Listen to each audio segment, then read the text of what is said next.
Ne t'arrête pas si tu sais que Dieu est avec toi, même si les hommes s'opposent, même si les hommes te contredisent, même si les hommes n'aiment pas, si c'est la volonté de Dieu. Jésus a donné le pain, ils étaient d'accord, mais le jour qu'il a présenté le sang et il a présenté la chair, ils n'étaient pas d'accord, mais il a continué son chemin, son message. Lorsqu'il est mort, on l'a critiqué, mais quand il est ressuscité, on a su qu'il était le Fils de Dieu, le Seigneur des Seigneurs, le Roi des Rois. Continue ton chemin. Tu n'as pas besoin de l'approbation du monde entier.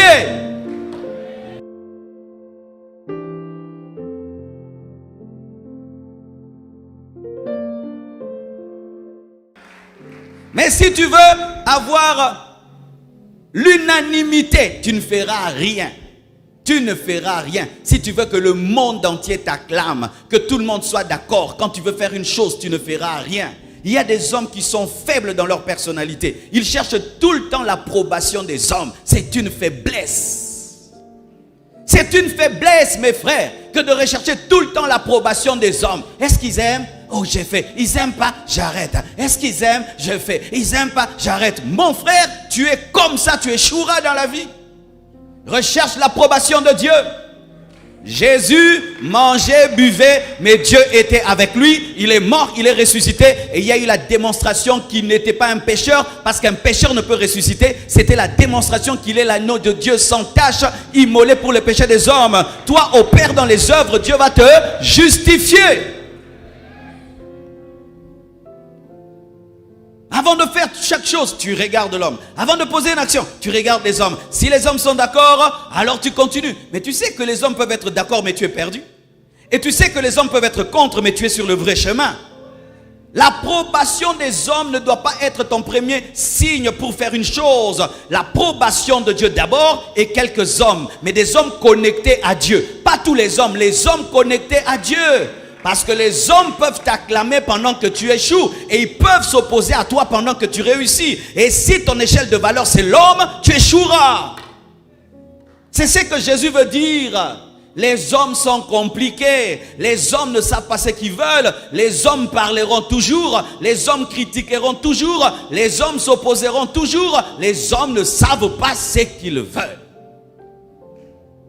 Une fois que tu as cette maîtrise, de cette connaissance, ta vie sera stable, parce que notre instabilité vient de la vie des hommes. Oui, fais très attention à la puissance de l'homme. Tu n'as jamais vu Dieu, tu n'as jamais vu des anges, mais l'homme tu le vois tout le temps. Et la voix de Dieu tu l'entends rarement, mais la voix de l'homme tu l'entends tout le temps. Ne fais pas, fais, ne fais pas, fais, ne fais pas. Ça c'est pas bien, ça c'est bien, ça c'est pas bien, ça c'est bien. Tu entends tout le temps, tout le temps. Et avec cette génération de j'aime et je n'aime pas, j'aime et je n'aime pas, j'aime et je n'aime pas, aujourd'hui les hommes sont influencés par l'homme. Et tu risques de détruire ta vie. Tu risques d'arrêter quelque chose qui va bientôt marcher parce que les hommes ne disent pas j'aime, mais Dieu dit j'aime. Mais le problème du j'aime de Dieu, on ne le voit pas sur Facebook et sur Instagram. Quand Dieu aime, tu ne vois pas le j'aime de Dieu. Alléluia.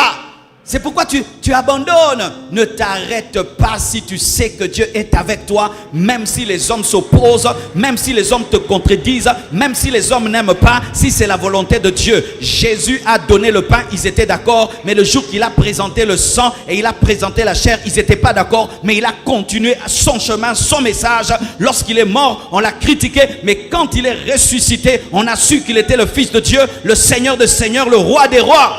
Continue ton chemin. Tu n'as pas besoin de l'approbation du monde entier. Tu n'as pas besoin de l'amour du monde entier. Tu n'as pas besoin d'être aimé par tous. Tu n'as pas besoin que tout le monde soit dans ton équipe. Tu n'as pas besoin que tout le monde croie en toi pour croire en toi. Tu n'as pas besoin que tout le monde te dise commence pour commencer. Je vois même des gens, s'il veut épouser une sœur, est-ce que je l'épouse, que je l'épouse, que je l'épouse? Comment tu peux poser des questions à ta sœur d'épouser une femme alors qu'elle est jalouse de ta... Oui, des frères qui font ça. Tu amènes ta fiancée auprès de ta sœur et tu demandes à ta sœur si tu peux l'épouser. Alors que souvent les sœurs, les petites sœurs, les grandes sœurs sont jalouses. Tu veux commencer une affaire et tu demandes à ton concurrent si toi tu vas la commencer. Vraiment, vraiment. Tu attends qu'il te dise quoi? Commence. Pourquoi tu demandes toujours la permission? Pourquoi tu demandes toujours la permission? Il y a un temps où on demande la permission, mais il y a un temps où on fait, où on agit. Alléluia. Et si tu as la permission de Dieu, lance-toi, ça finira par marcher. Si ça ne marche pas aujourd'hui, ça marchera demain, mais ça finira par marcher. Lorsque Dieu appelle Paul, il n'a pas consulté la chair et le sang et les apôtres qui étaient avant lui. Il s'est lancé dans le ministère, il a prêché la grâce et Pierre a témoigné que les connaissances qu'il avait reçues étaient supérieures. Ton problème, c'est que les hommes sont trop présents dans ta vie. Trop présents dans ta vie. Il y a trop d'hommes en toi, il y a peu de Dieu. C'est pourquoi ta vie, ça ballotte. Parce que les hommes, quoi, ils ballottent. Les hommes, aujourd'hui, ils peuvent aimer ceci, ils n'aiment plus. Ils aiment ceci, ils n'aiment plus. Ça, c'est à la mode, ce n'est plus à la mode. Ça, c'est cool, ça, c'est plus cool. Ça, c'est cool. Alors toi, tu suis les hommes. Et puis, ta vie va monter, elle va descendre, elle va monter, elle va descendre. Pourquoi? Parce que les émotions des hommes changent. Le même qui peut te décourager demain, aujourd'hui, demain, il te dit, c'est bon. Et tu suis ce qu'il a dit et tu arrêtes. Il t'a dit, pourquoi tu m'as écouté? Je n'avais pas compris. N'est-ce pas? Que l'homme peut te décourager. Et après tu abandonnes, il te dit, pourquoi tu m'as écouté? Pourquoi? Parce que l'homme est un homme. L'homme est changeant. L'homme est changeant. Frère, l'homme est changeant. Ne bâtissez pas vos vies sur les hommes. Bâtissez vos vies sur Dieu, qui est le roc. Le roc est stable. L'homme est poussière. L'homme, c'est le sable. Et le sable amène des érosions. L'un des signes des temps de la fin, c'est que les hommes de Dieu vont écouter. Les hommes, en ces derniers jours, à la fin des temps, la Bible dit quoi? Que les gens ne vont plus supporter la saine doctrine et ils se donneront des docteurs. Ils se feront des docteurs. Et les docteurs de ce temps, du temps de la fin, qu'est-ce qu'ils vont faire? Ils vont prêcher à l'église, c'est que l'église va entendre. Et alors ça va faire quoi? Un jour ils voudront entendre ceci, et puis demain ceci, et puis demain ceci. Et donc ton Saint-Esprit devient l'église. Que l'homme ne devienne pas ton Saint-Esprit.